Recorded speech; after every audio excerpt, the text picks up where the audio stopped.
When I first got the script for Underwater, I just read straight through it. It was just so interesting seeing this vision and imagining what could possibly be down at the bottom of the ocean, and imagining a world where people are down there, just blue collar workers doing mineral extraction and stuff like that. So looking at that futuristic world was completely enticing to me. But just the fact that we know so little and that we know more about space than we practically do know about what's in our own backyard, I knew I had to get into that and make a story. There's a ton of different things hitting our cast during the movie. You begin with a lot of environmental problems, obviously. The station is falling apart, the intense pressure, the darkness, lack of oxygen. There's so many things that could go wrong just a few miles from the surface. It's sort of funny. You're like, all you have to do is go up, but it's so hard to go up. Most of the problems early on are just environmental problems. But then as things go along, some of those issues start to become questionably, are they environmental problems, or is there something else out there? There's a lot of phobias in this film for sure. And I think that, for some weird reason, I'm like a weird person where I'll wake up in the middle of the night and feel like I truly understand something, or I truly feel something. I don't know exactly how to, almost like I wake up from a dream and I'll wake up and I'll feel claustrophobic for a second, even though I'm just laying in my own bed. And those unbelievable, intense feelings are what drive me to seek those out filmically. In this movie, you're in these suits at the bottom of the ocean in intense pressure, completely closed off from anything. You can't even touch your face. And to me, that claustrophobia and that fear of almost being in a coffin in one of the most intense environments in the world was something, we really wanted to find a way to get that inside the audience's head. So we did a lot of tricks like shooting inside the helmets, where you would just hear the breathing and the intensity and be right on Nora's face, just right there with her as these crazy things are happening just inches from her face, in this incredible environment. We, did a lot of stuff. We were shooting on these really dark stages that just had absolutely no light. So right away, it just felt, you can be in the biggest space in the world, but you're in a weird way, you're just completely enclosed in blackness. So it doesn't matter how vast the ocean is. When you're down there in the dark, there's nothing. It's just you. So you might as well be in a coffin. We were always trying to find ways that we could push that harder and harder. And even though, the start of the movie, they're in these tiny tunnels and there's these crazy things that happen with explosions and things collapsing, as soon as they get out into the vast ocean, it doesn't get any better. It's perhaps even more confined and more intense. So, we were just trying to find every trick in the book to kind of get that across and make an exciting movie. It really was a carefully crafted piece of art to sort of like take people from this real world to this fantastical dry for wet world at the bottom of the ocean, using basically every type of effect you can think of, visual effects, special effects. It was one heck of an endeavor and a huge, huge project for every single person involved.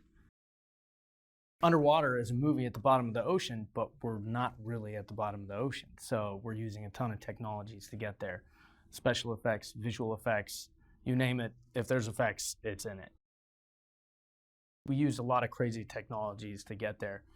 But in a way, what was so cool was with our Dry for Wet, we were able to shoot in the dark and use volumetric sort of scanning, if you will, to achieve this look, which is a process of putting a tiny bit of atmosphere around the actors and letting their flashlights, move through these tiny, tiny bits of particles that we're actually putting in the room. And then later we measure that and we know about the density to which the water should be moving around them through their movements and the way their flashlights are moving through the scene.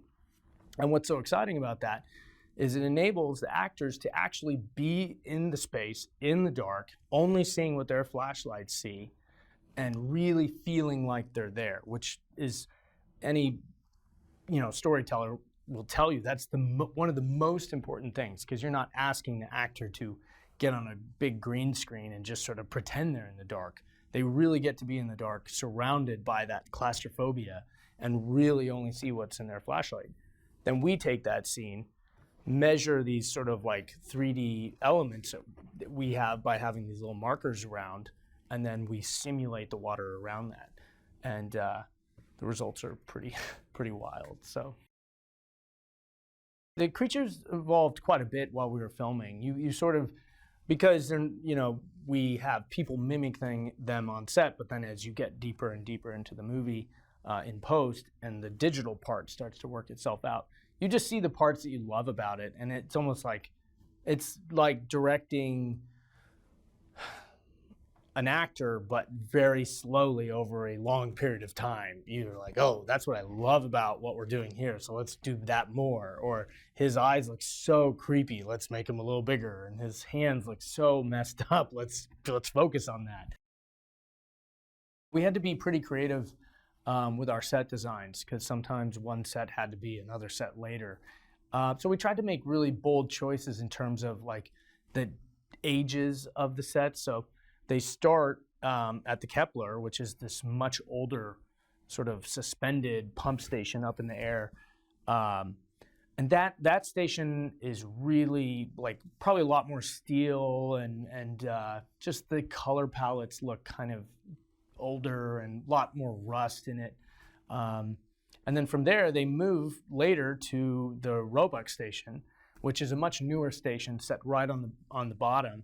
And it's newer, a lot lighter paint qualities. We put a lot of glass blocks in there, like kind of like, they look sort of 80s in a way, but I just like the way the light would come through them, and you immediately felt like you were somewhere else. So we took the same sets and sort of bashed out parts of them and completely redid it this way or that way, just to make it look like a different space. And you do a lot with just basic shape design and lighting to get there, but Naaman did a terrific job in just flipping out entire places. And one day you'd be walking from the Roebuck station, and 2 days later you go in and you're like, oh my God, this looks like we're back at the Kepler. We got so lucky on Underwater with our cast. I couldn't even believe it. We got Kristen Stewart, Vincent Cassel, TJ Miller, John Gallagher Jr., Mamadou Ate, Jessica Henwick. Just an awesome, awesome crew. Well, I call them a crew, but group of people just, that you maybe wouldn't totally expect to be in a movie like this. People who were really willing to get into that sandbox and push the limits of, what they could imagine and what this could be like. Just somebody who was willing to participate in such an insane sort of wild idea of such a journey of a movie.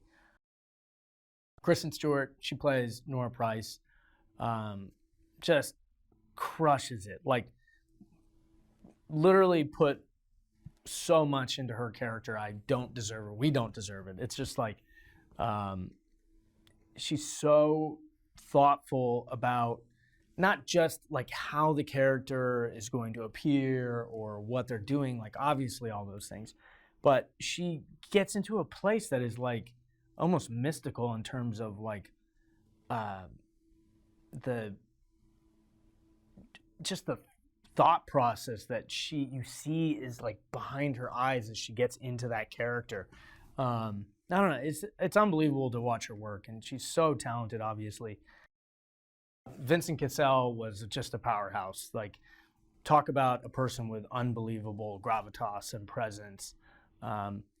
He plays our captain, sort of our shepherd, and just even having him there on set, you sort of feel like he is a shepherd. He just has so much, like I said, gravitas sort of about him, just even his presence and the way he looks at things. With Underwater, we got to create this incredible visual world, going to the bottom of the ocean. And we really wanted people to feel like they wanted, even though it's a scary movie and there's a lot of places you might want to close your eyes, I wanted people to want to watch just because it's such an interesting place. So getting to envision that was a lot of fun. And our cinematographer, Boyan Bazeli, is a true master of his craft. who just literally, we shot 65 millimeters, so really big. So I hope people go see this in the movie or in the theaters because it's just so cool looking.